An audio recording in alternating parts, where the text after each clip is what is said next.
Hello children, welcome to the video lecture of Social Science Standard 9th. Today we are going to do chapter number 14, start chapter number 14, that is part of our geography.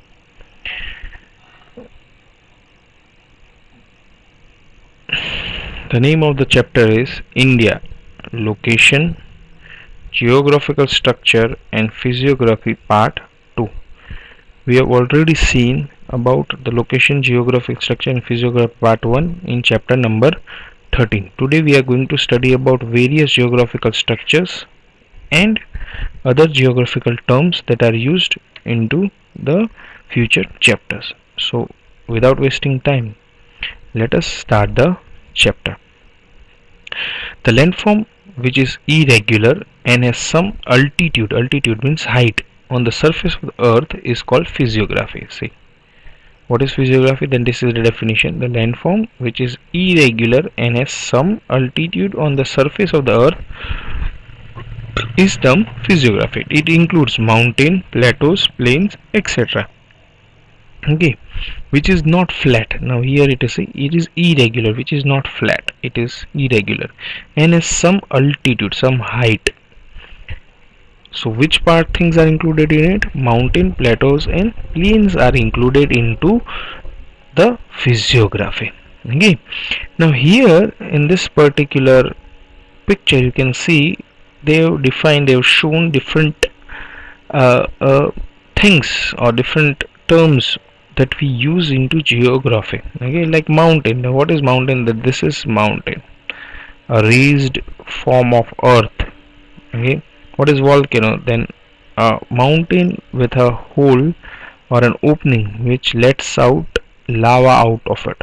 Okay, then this is glacier. Some of things are there which you might be familiar. Glaciers are ice rivers. Okay, then this is a gorge. Gorge is I-shaped valley. Okay, then this is a valley. Valley is V-shape, right? These are foothills. Foothills means the bottom of hills. This is plateau. Plateau is tableland, right? Okay, then this is cape. Cape is ending, port. Then creek. Creek is basically the, you can say, nest like structure of the land into the river. Tributary is one of the branches of the main river. This is the main river. Okay, right, this is one of the part of it and that's why it is called tributary. This is a lake, then plain, sea. Okay, coast. Basin is area, okay, where the rivers merge up. Origin is place from where the rivers start. This is estuary is river mouth. Okay, duns are basically sand collections. Okay, the આપણે રેતીના ડુંગર કહીએ એને ડન્સ કહેવામાં આવે. Desert, oasis. Okay, gulf is basically a water circulation closed around with the land surrounding it. Okay, island and so on, right? This is peninsula. Peninsula is landform surrounded on three sides with water, right? So these are different forms of geography that we are going to study further into it. On the basis of physiography, India can be divided into following physiographic regions. So these are the 5 physiographic divisions that you need to remember. This can be asked into a 2-mark short note. Okay, first, northern mountain regions. Second, great northern plains. Third, peninsula plateaus. Fourth, coastal area plains. And fifth, archipelagos. So we are going to study each of them into detail in the further part of our chapter. The first topic that we are going to study today is northern mountain region. Northern mountain region. See, this is an important natural region. Now which part of India we are going to study? Let us see. We are going to mainly study this particular part of India into northern mountain region, so you can understand it, right?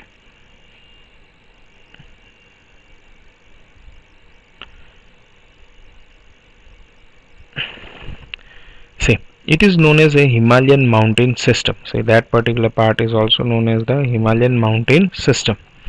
It is spread over 2400 kilometers. Remember this data. It is spread over 2400 kilometers in west to east direction. See, you might be knowing directions, I hope. North, south, east and west. So Himalayas are situated from west to east direction. They are spread into west to east. It has an arc shape. See, it has an arc shape. Arc shape means a type of such kind of a shape, not straight, but you can say semi round shape. Okay, its width ranges from 240 kilometers to 320 kilometers. The width, okay, the width is the side offered, right, from 240 to 320 kilometers. The Himalayan is not a single mountain. Remember this. The Himalaya is not a single mountain, but it is a mountain range. But it is a complex of many mountain ranges. It is a group of complex means group of many mountain ranges. Going towards east from Afghanistan, it extends from Myanmar via India, Nepal and Bhutan. See, okay, they can be from, I'll just show you into the map in just a second. It extends from Afghanistan, then Myanmar and Nepal and Bhutan. Let me show you. Let me rub this thing.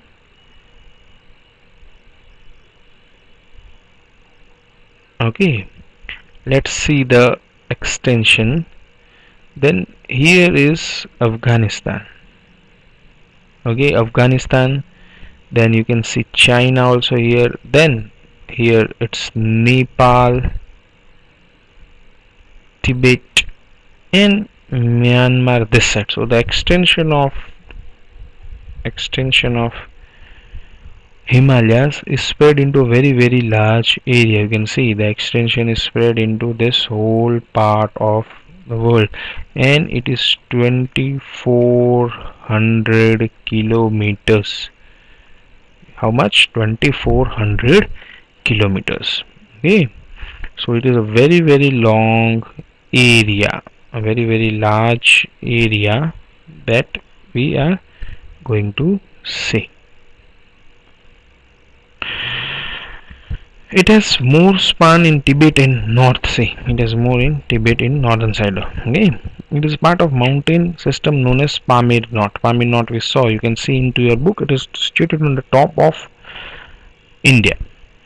Himalaya on the whole can be divided into two divisions. The Himalayan mountain ranges can be mainly divided into two sections. One is northern Himalayan ranges and eastern Himalayan ranges. Okay, so it is divided into two parts, northern Himalayan ranges and eastern Himalayan ranges.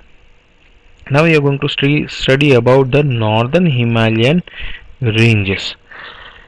There are three mountain ranges parallel to each other. See, in northern Himalayan mountain ranges also there are three parallel mountains, like first, then there is second, and then there is third. This way there are three parallel mountain ranges into Himalayan mountain ranges. The north ranges are known as Greater Himalayas. See, the north ranges are known as Greater Himalayas. So the top part are known as Greater Himalayan ranges.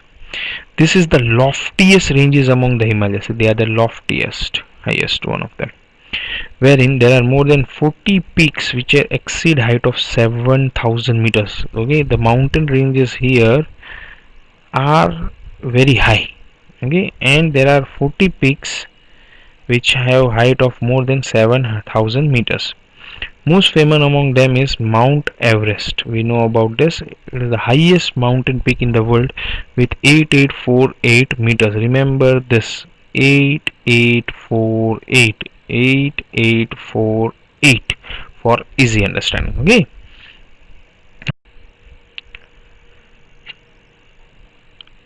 It is in Nepal China border. See, okay, it is it is on Nepal China border. It is known as Sagarmat in Tibet. Other famous peaks is Godwin Austen or K2, which is 8611 meter high, which is highest peak in India. Okay, so Mount Everest is basically into Nepal. It is not an Indian mountain. Okay, but it is the highest mountain peak into the world. The second the highest mountain peak into India is K2 or Godwin Austen. There are three distinct ranges in Himalaya which are almost parallel to each other in Greater Himalayas, as I told you. They are some of the highest mountain passes also. Now, what is mountain passes? When there are two mountains, the place between each to cross is known as a pass. Okay, in local language, it is known as La. It is known as La. So here you can see, okay, Jelpla, Nathula, Shiplikla. So this way they are the passes which are there into those mountains. Mansarovar, which is considered to be a sacred holy place in China, is located in this Mansarovar, which is a very religious place for the Hindus, is situated into China. Okay. Now here you can see different mountain. Okay, Mount Everest 8848 meters, Mount K2 or Godwin Austen 8611 meter, Kanchenjunga 8598 meters, Makula 8481 meters, Dhavalgiri 8198 meters, and Annapurna. These are some of the mountain ranges which are among the highest ones. Okay. The second ranges in Greater Himalaya is also spread in a wider area. It is called the Central Himalaya. As I already told you, there are three ranges: first, second, and third. The first one are known as Greater. The second one are known as the Central Himalayas or the Lesser Himalayas. See, with a width of 80 to 100 meters. See, the width of the Northern Himalayas or the Greater Himalayas was 240 to 320. Here, the width of the Central Himalaya is 80 to 100 kilometers. So that is lesser in comparison to the Greater Himalayas. This range includes mountain ranges like Pir Panjal, Mahabharat, Nagitba, etc. Many hill stations have developed in these moderately high ranges. Most of the hill stations are situated in these places. They are, which are the hill stations? You might have gone to some of them. Dalhousie, Dharmashala. Okay, Dharmashala is one of the best cricket grounds in the world. It is one of the highest cricket grounds located in the world. Shimla, okay, very famous place. Mussoorie again, okay, Ranikhet, Almoda, Nainital, Darjeeling. So these are some of the famous hill stations which are situated into the Central Himalayas, and they are very famous places for tourists to visit, etc. See, Gangotri, Yamunotri, Badrinath, Kedarnath, Hemkund, Sahib, etc. are also holy places which are situated here. These all are holy places of Hindus. Okay, and these are holy places of Hindus: Gangotri, Yamunotri, Badrinath, Kedarnath, Hemkund Sahib, etc. They are also situated into the Central Himalayas. Right? Kulu, Kangda, and Kashmir are extremely beautiful natural valleys. These are valleys, as I already told you. Valleys means V-shaped areas.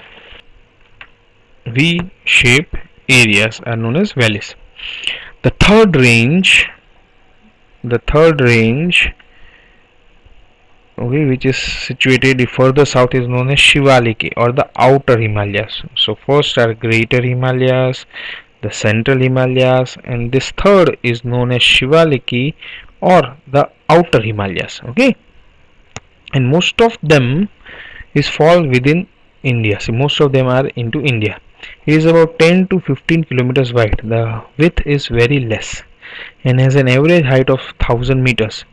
Peculiar valley formation have taken place into this range, which are covered by gravels. Gravels are stones, okay, and thick sediments.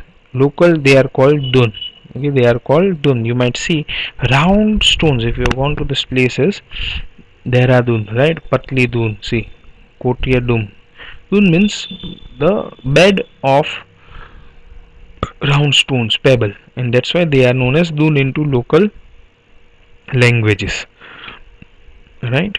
And the important duns or important places are Dehradun, then Patli Dun, then Kohriadem Dun, etc. Right? So in this particular video lecture we'll keep till here.